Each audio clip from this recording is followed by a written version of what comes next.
અમે ઇન્દ્ર બ્રહ્મા વિષ્ણુ ત્રણ નગર ની અંદર આવી ગયા છીએ.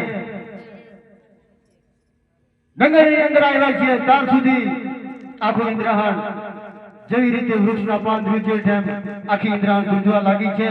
કોણ જાણે કોક માળા કાળા માથાનો માનવી તપસ્યા ધરીને બેઠો છે, તો અમે ત્રણેય ભાઈ એની જરૂર શોધ લેવી પડશે.